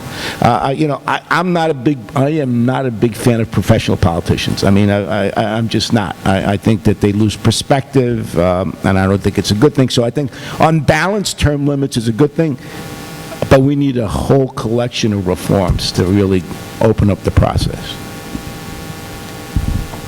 Anyone? Reverend Miller, if you could grab a mic. Real quickly, I think there's an opportunity based on the original question, which was if we can identify goals that can set the tone for our city, for us not to have the people directly legislate that, but for us to bring everything that we've heard, housing, police misconduct, how we vote, and then ask the people if that's worthy for their representatives to vote on. I think that would make us responsible. Okay. Are you suggesting that those general goals should be a part of the ballot, or are you thinking it would happen in some other way? Either ballot or through agency, either representatives or through agency. Okay. Or commissions. Paula? So this is a bit of an echoing, but I want to just say, I think, our overarching goal is to strengthen our city and strengthen the democracy. And it seems like there is an opportunity for us to go in the planning realm, which is sort of the top-down, if you will, but then look for ways for the civic engagement and community voice to be present in our proposals. So for me, I want to see us strengthen our city with the big ideas, but also just whenever we have an opportunity to strengthen community voice. And I think that's a way we can blend the goals of strengthening our city and democracy. Jimmy?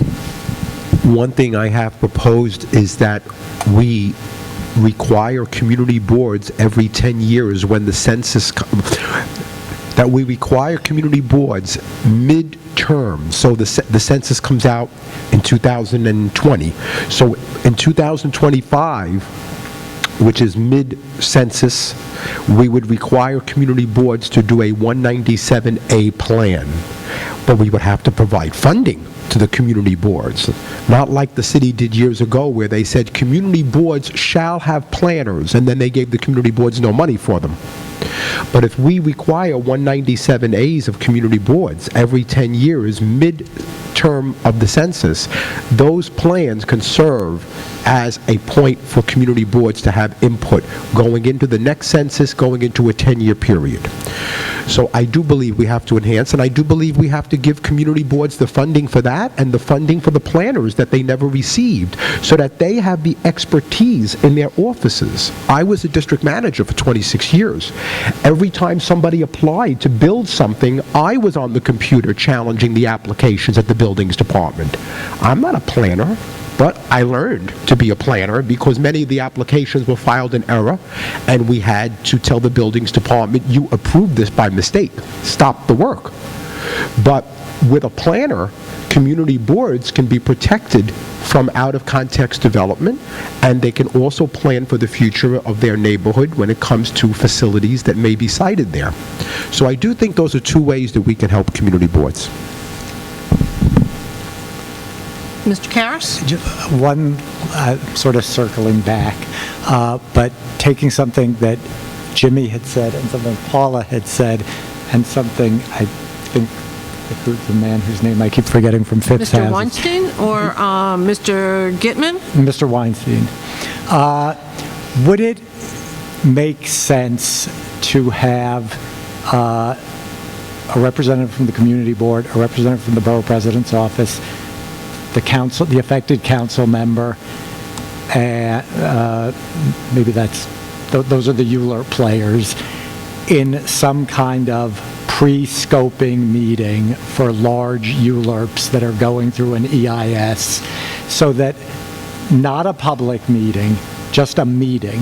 The scoping session is a hearing. People get 2 minutes or whatever. But in one pre-scoping meeting where there can be some back and forth and some give and take, I just throw that out because I think, as Paula was saying, you know, and even as Carl was saying, you know, the mayor has to be responsible for, you know, largely responsible for putting forth proposals and putting forth a vision.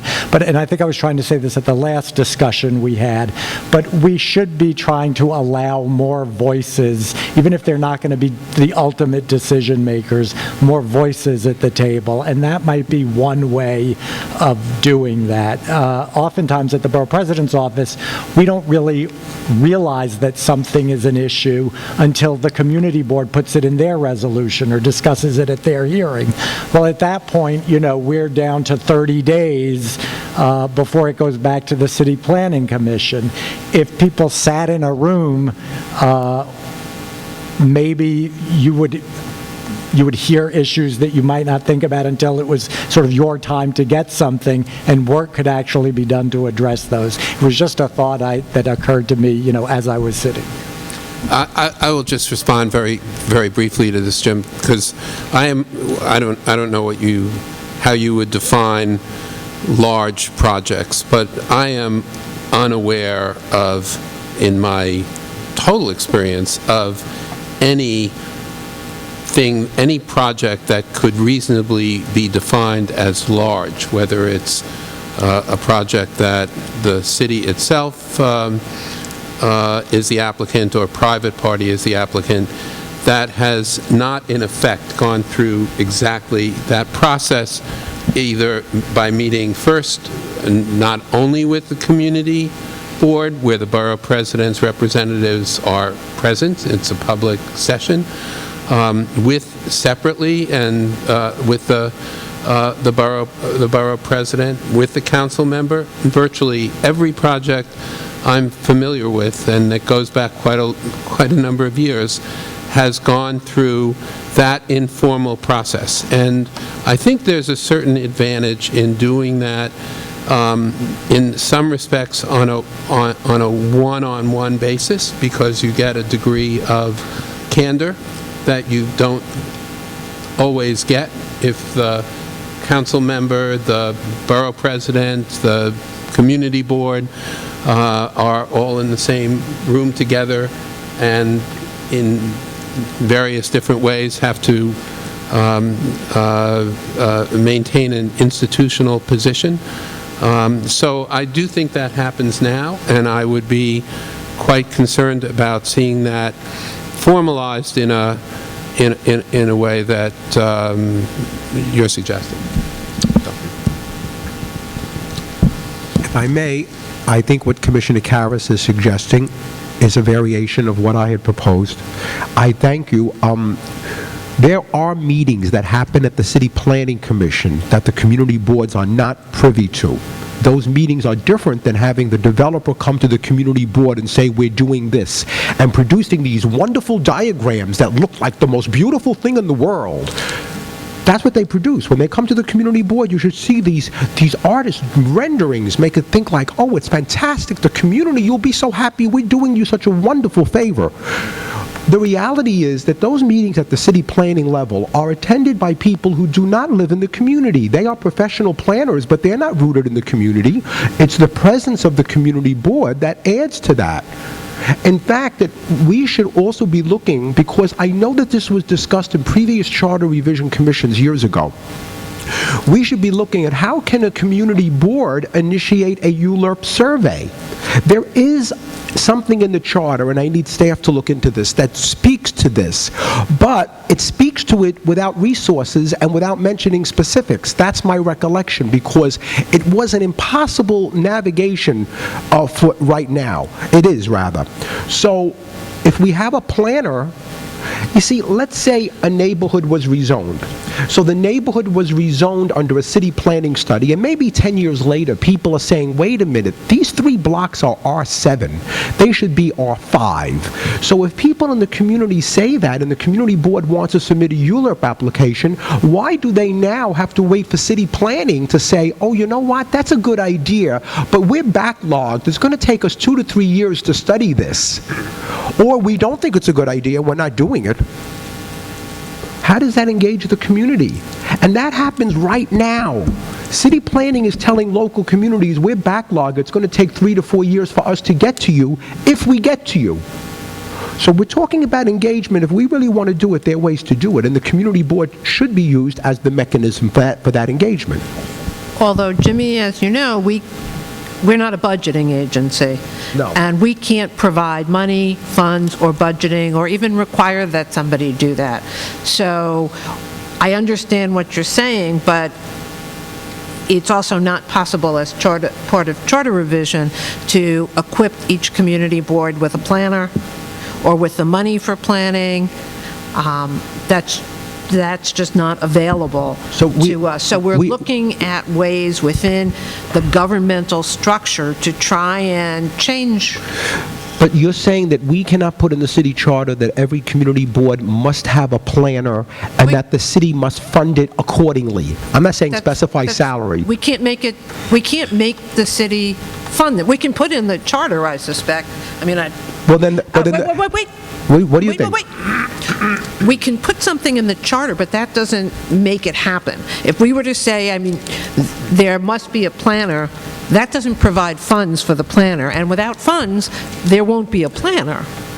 No, but if we say there must be a planner and the city must provide funds accordingly, then if the city does not... We can't require the city to provide funds. We can't require that the city provide funds? No. Well, if we do a runoff, what do we call this incremental voting, if we do incremental voting, aren't we by nature of doing it requiring the city to fund it and pay for the ballots and pay for the election people and the engagement of and the orientation that has to go on when it comes to outreach? Aren't we in inference telling the city that we're doing this and you better implement it?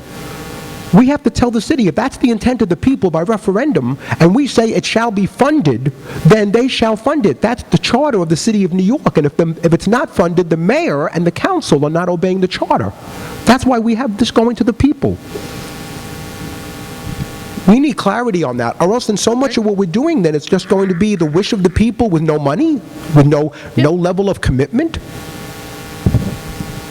Got to be resources. Resources are inherent in what we do because of what we do. But they're not inherent in the budget process. We have to say funding shall be provided.